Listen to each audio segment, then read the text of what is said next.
ان کو مثالیں دینا بہت مشکل کام ہے، کیونکہ یہ اتنا ایڈکٹنگ ہے، اتنا کیپٹیویٹنگ ورلڈ ہے کہ جہاں سے ان کو نکال کے ڈریگ کر کے اکیڈمک سمجھانا، میرا خیال ہے اس کے لیے ہمیں پرزور قسم کی اویئرنیس کمپینز کرنے کی ہمیں جستجو کرنی چاہیے. سر مینٹل النس کیا قابل علاج مرض ہے؟ بالکل قابل علاج ہے. بہت سی ایڈوانس ٹیکنالوجیز نے پچھلے 50 سالوں میں اس چیلنج کو آڑے ہاتھوں نمٹا ہے، اس سے آہنی ہاتھوں سے نمٹا ہے. میں تو کہوں گا کہ جتنے بھی مینٹل ایشوز آ رہے ہیں ان کے ٹھیک ہونے کے بہت اچھے ریشیوز ہیں. اور اگر آپ ٹھیک دوائی، ٹھیک فیملی سپورٹ اور ٹھیک تھراپیز دیں، گفتگو کے جو تھراپیوٹک ویز ہیں، تو اس بات میں کوئی دو رائے نہیں کہ مریض 100% اپنی زندگی میں واپس آ جاتے ہیں. سر دماغی امراض میں مبتلا جو مریض ہیں ان کی کاؤنسلنگ کتنی ضروری ہے سر؟ جی، کاؤنسلنگ نے ہمیشہ اپنے آپ کو پروو کیا ہے کہ وہ ایک زبردست مددگار ہے. بات کرنا آج کے دور میں ویسے بھی تھراپیوٹک ہے. آپ نے نوٹ کیا ہوگا کہ بہت سے لوگ آپ سے روزمرہ کی زندگی میں مل کر اپنی دشواریوں کا اظہار کرتے ہیں، لیکن ایک کامن مسٹیک جو ہم سمپتھی میں جا کے کر دیتے ہیں کہ ہم ان کی بات سننے کے بعد ان سے ہمدردی کرتے ہیں، ہم انہیں مشورے دیتے ہیں، ہم انہیں مختلف راستے بتاتے ہیں.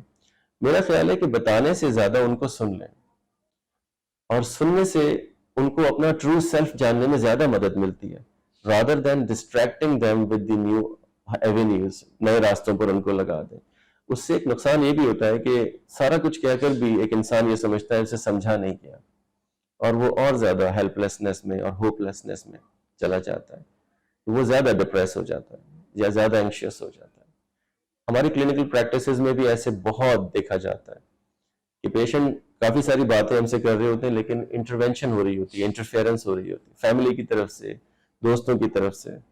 تو پھر ہم لوگ اس کو ایڈمنسٹریٹ کرنے کے لیے ان کو ریکویسٹ کرتے ہیں کہ آپ let the patient speak freely, اس کو کہنے دیں وہ جو کہنا چاہتا ہے. اور کبھی کبھی جو کہ پروٹوکول بھی ہے کہ ہم انٹرویو 1 to 1 کرنے کی کوشش کرتے ہیں، تو یہ چیز بہت ہیلپ کرتی ہے. Listen to the patient. Sir unhealthy attitudes کے چند پہلوؤں پہ کچھ روشنی ڈالیں سر. ہاں بالکل، انہیلدی ایٹیٹیوڈز کو میں آج کے زمانے کا سمجھ لیں کہ ایک پلیگ کہتا ہوں. جس تیزی سے یہ ہماری نوجوان نسل کو، ہماری دنیا کو اخلاقی طور پر تباہ کر رہا ہے، ان کے مورلز خراب کر رہا ہے، ان کے ایتھکس خراب کر رہا ہے، ان کی ہیومینٹی کو ڈیویسٹریٹ کر رہا ہے، یہ گہری تشویش ہے مجھے اس پر. پورا کا پورا جو ڈائنامزم ہے سوسائٹی کا وہ بدل رہا ہے اس ٹیکنالوجی کی وجہ سے. جو ایڈوانس ٹیکنالوجیز ہیں، ہمیں اس پر فوراً کوئی مورل کوڈ آف کنڈکٹ لگانا چاہیے. اب آپ کو ضرورت پڑ رہی ہے نا کہ آپ اپنے سوشل میڈیا کو کنٹرول کر رہے ہیں، کہ آپ کوئی ایسی ویسی چیز ہے، سائبر سیل قائم کیا گیا ہے. پھر موبائل کی آپ سروسز دیکھیں تو سوچنا چاہیے موبائل کمپنیز کو کہ آپ اتنے سستے داموں، اتنے زیادہ ٹاکنگ آورز دے رہے ہیں، تو آپ کیا ایڈمنسٹریٹ کر رہے ہیں کمیونٹی کو. دن کی آپ سروسز دیکھیں تو دن میں آپ کے ایکسپینسز زیادہ ہیں کال کے، مگر مڈ نائٹ ڈیلز آپ دیکھیں تو وہ انکریج کر رہے ہیں نوجوانوں کو. سمس انہوں نے سستی کی ہوئی ہیں، کوئی چیک اینڈ بیلنس نہیں ہے. اس سے بہت ڈیمیج ہو رہی ہیں چیزیں. پھر آپ کیا کرتے ہیں کہ جو انٹرنیٹ ہے، ایک ہم عادت بتاتا ہوں میں آپ کو انسان کی، جس کی وجہ سے ہم کہیں کہ یہ انٹرنیٹ جو بظاہر کہا جاتا ہے کہ بڑا فائدہ مند ہے، دیکھیں آپ وہی دیکھنا چاہتے ہیں جو آپ کے اندر کی ڈیزائر ہوتی ہے. تو اگر آپ اندر سے مس انڈرسٹوڈ ہیں، ڈسٹروائڈ ہیں، ٹرامیٹائزڈ ہیں، انیڈیکویٹ ہیں، ٹرو سیلف آپ کو نہیں پتا، آپ فریگمنٹڈ ہیں، سپلٹڈ ہیں due to early life experiences, تو آپ انٹرنیٹ پر وہی کچھ جا کر سرچ کریں گے جو آپ کو ایکسیپٹڈ ہوگا، جو آپ کے کمفرٹ زون کو ٹھیک لگے گا، جس سے آپ مزید اندر دھس جائیں گے. آپ کو اپنی ہی غلط فہمیوں کے سامنے بہت سارے ایویڈنسز ملنا شروع ہو جائیں گے کہ دیکھو یہ زندگی میں جو کچھ میں دنیا میں دیکھا ہوں through this world of mobile, سب کچھ ایسا ہی تھا جیسا میں سوچتا ہوں. لیکن اصل میں وہ ایک ڈیلیوژنل بلیف بن جاتا ہے، اور آپ ایک ڈیلیوژنل بلیف کے تحت زندگی گزارتے ہیں. تو یہ تو ٹھیک راستہ نہیں ہے. اس لیے آپ میرا خیال ہے کہ ایک زبردست کوڈ آف کنڈکٹ کی ضرورت ہے. فیملیز کو، پیرنٹس کو چیک اینڈ بیلنس کرنا چاہیے. بچوں کی موبائل ایکٹیویٹیز کو ایکیڈیمکلی جو سبسٹینشیٹڈ ٹائم ہے، جو ضروری ہے، جو کہ میں سمجھتا ہوں بہت ہی کم ہے، اور نہ بھی ہو تو اس سے کوئی میرا نہیں خیال فرق پڑتا ہے، ان کو آپ اس کو مانیٹر کریں، نوجوانوں کو موبائل یوز کرنے کی کوڈ آف کنڈکٹ اینڈ ایتھیکیلٹی دکھائیں. میں سمجھتا ہوں کہ یہ چیزیں تب آتی ہیں جب آپ کے معاشرے میں رول ماڈلز ہوتے ہیں. جب رول ماڈلز نہیں ہوتے تو نوجوان نسل کنفیوزڈ ہوتی ہے. تو ہمیں بہترین رول ماڈلز کی ضرورت ہے، اور ہماری ذمہ داری بنتی ہے کہ ہم وہ رول ماڈلز بنیں، جہاد کریں، تاکہ آنے والی نسل کو ٹھیک راستہ مل سکے اور وہ ذہنی دشواریوں کا سامنا نہ کریں.